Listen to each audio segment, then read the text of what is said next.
أعوذ بالله من الشيطان الرجيم بسم الله الرحمن الرحيم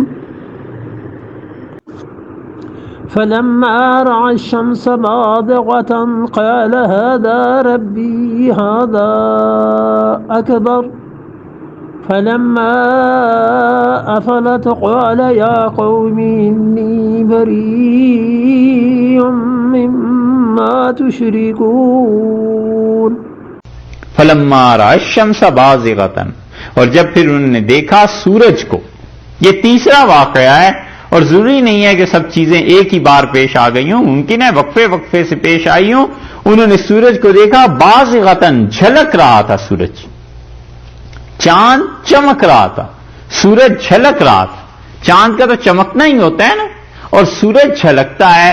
سورج سے کیا ہوتا ہے؟ اس کی دھوپ جو پڑتی ہے تو ایسے جیسے جھلک رہا ہے، یعنی اس کی جھلکیاں پڑتی ہیں.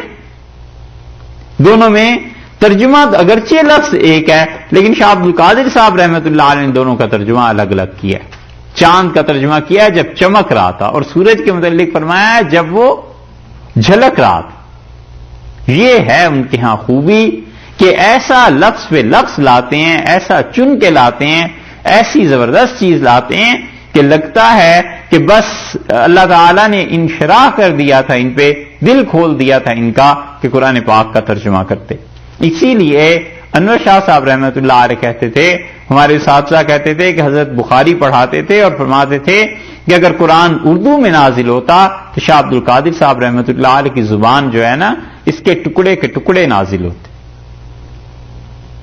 یہ ایسے ہی ہے جیسے حسن بصری رحمۃ اللہ علیہ کا کلام جب تابعین سنتے تھے تو کہتے تھے کہ حسن بصری اگر بنی اسرائیل میں ہوتے تو انبیاء علیہ الصلوۃ والسلام میں ہوتے.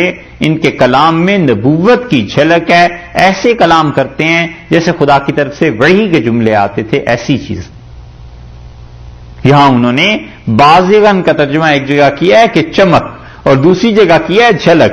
فلما رأى الشمس بازغة، اور جب انہوں نے دیکھا ابراہیم علیہ الصلوۃ والسلام نے سورج کو، اور سورج کیا تھا؟ جھلک رہا تھا. قال هذا ربی، انہوں نے کہا یہ ہے میرا پروردگار. کیا هذا اکبر، اس لیے کہ یہ بڑا ہے.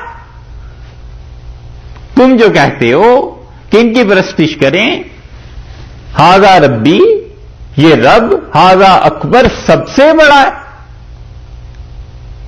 یعنی ستارہ اور پھر چاند، ان دونوں کی نفی ہو گئی. اب تیسری چیز آ گئی، اس کی عبادت کریں. کیوں؟ اس لیے کہ سب سے بڑا ہے. فلما افلت، اور جب سورج غروب ہو گیا، غائب ہو گیا، تو قال یا قوم، کہنے لگے اے میری قوم کے لوگوں، انی بریء مما تشرکون، میں بیزار ہوں ان سے جن کو تم اللہ کا شریک بناتے. یہ ہے ڈنکے کی چوٹ پہ انہوں نے توحید کی بات کہی، اور انہوں نے باقاعدہ بحث مباحثے کے ذریعے دلائل کو قائم کیا، اور انہوں نے بتایا کہ یہ دیکھو یہ ڈوب گیا ہے، یہ خدا نہیں ہو سکتا. یہ چھپ گیا ہے، یہ خدا نہیں ہو سکتے ستارہ. اور یہ دیکھ لو اس کو، سورج کو، یہ غائب ہو گیا ہے، یہ خدا نہیں ہو سکتے. کچھ نہیں ہے ان میں. انی بریء مما تشرکون، انہوں نے کہا میں بیزار ہوں ہر اس چیز سے جس کو تم اللہ کا شریک ٹھہراتے ہو. اس شرک کے فعل سے بیزار ہوں، اور یہ اور وہ جو چیزیں جن کی حیثیت پروردگار کے ساتھ تم ملاتے ہو، میں ان ساری کی ساری چیزوں سے برات کا اظہار کرتا ہوں.